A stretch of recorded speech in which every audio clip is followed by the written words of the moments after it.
طور سے دیکھا جاتا ہے کہ جب ہم مسجد میں داخل ہوتے ہیں وضو کے بعد اپنے ٹاول اپنے رومال سے اپنی دستی سے ہم ہاتھ پوچھ لیا, ناک بھی صاف کر ہی لیتے ہیں کیونکہ جب ناک میں پانی چڑھا ہے اپنے وضو میں تو بہرحال اس کی صفائی کی بھی تو ضرورت پڑے گی نا, بولیے بھائی ہے کہ نہیں.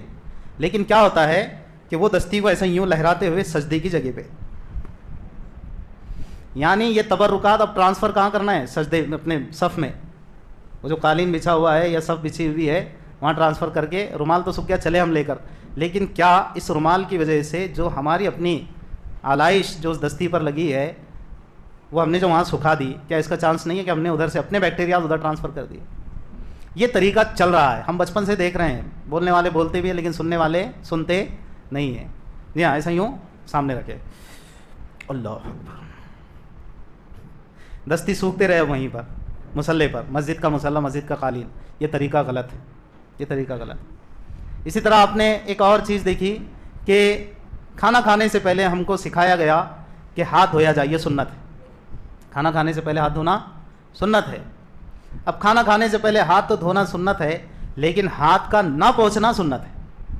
لیکن کیا ہوتا ہے, ہاتھ دھونے کے بعد ٹاول سے لیا اور ہاتھ صاف کر لیا, تو پھر تو وہی ہوا بھائی, زیرو. ہاتھ دھونے کا جو مقصد تھا تاکہ ہاتھ پر جو جراثیم وغیرہ لگے ہوئے ہوں, گندگی لگی ہوئی ہو, میل کچیل ہو, کہیں آدمی ہاتھ لگا کے آیا, چھو کر آیا, اب کھانا کھانے سے پہلے ہاتھ جو اس نے دھوئے تو سارے دھل گئے, جیسی دوبارہ ٹاول سے پہنچا تو ٹاول کے اندر جو تھے وہ ادھر آ گئے. لیکن دیکھیے لوگ یہ سمجھتے ہیں کہ بھئی ہاتھ تو دھو لیا اور بعد میں پوچھ رہے ہیں.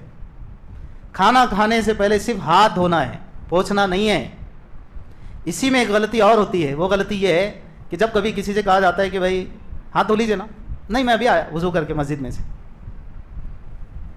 سنے کہ نہیں سنے آپ نے کہ میں نئی باتیں کر رہا ہوں؟ اجی یہ چل رہا ہے, نئی باتیں کچھ نہیں کرتے الحمدللہ, جو چل رہا ہے نا اسی پر بولنے کی کوشش کرتے ہیں.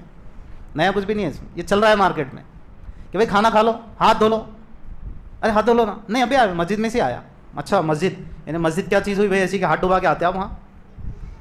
بھائی مسجد سے آنا الگ, وضو کرنا نماز کے لیے الگ, اور کھانے سے پہلے ہاتھوں کا دھونا یہ جو مستقل سنت ہے یہ الگ. بات آ رہی ہے سمجھ میں کہ نہیں آ رہی ہے بھائی؟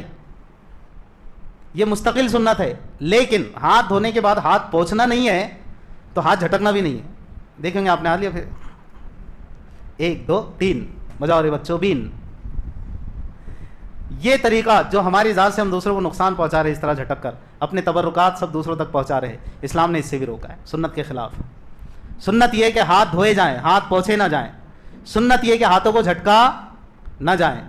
بات آ رہی ہے نا سمجھ میں؟ ہاتھوں کو جھٹکا نہ جائے, بلکہ وہیں پر جہاں اپنے ہاتھ دھوئے وہیں پر جتنا آپ اس کو سوکھ سکتے ہیں, سکھا سکتے ہیں, جس طرح بھی تھوڑا تھوڑا وہیں جہاں وہ بیسن ہو, جو بھی چیز ہو. یہ نہیں کہ ادھر آنے کے بعد دسترخوان پہ جھٹک رہے ہیں آپ, تو پلیٹ میں بھی جا رہا ہے, روٹیوں پہ بھی اڑ رہا ہے, اور سامنے والے ساتھی پر بھی اڑ رہا ہے. اسلام کو سمجھنے کی کوشش کریں. ہمارا دین اتنا ویل ڈسپلنڈ ہے, اتنا ہم کو نظم دیتا ہے, اتنا نسق دیتا ہے, اتنا ماشاءاللہ ہم کو ویل ڈسپلنڈ بناتا ہے, مہذب بناتا ہے. آج ہم نے دین کو سمیٹ لیا چند باتوں میں, نماز, روزہ, حج, زکوٰۃ, تسبیحات, کچھ اوراد و وظائف. باقی یہ جو پریکٹیکل چیزیں ہیں اس سے ہمارا کوئی لینا دینا نہیں رہا, الا ماشاءاللہ. بس اس کو دین سمجھتے نہیں ہم لوگ کہ بھئی یہ صفائی ستھرائی پاکیزگی نظافت دین کا بنیادی حصہ ہے, اسی کے بعد سارے اعمال اور اس کا نور اور اس کے انوارات ملتے ہیں.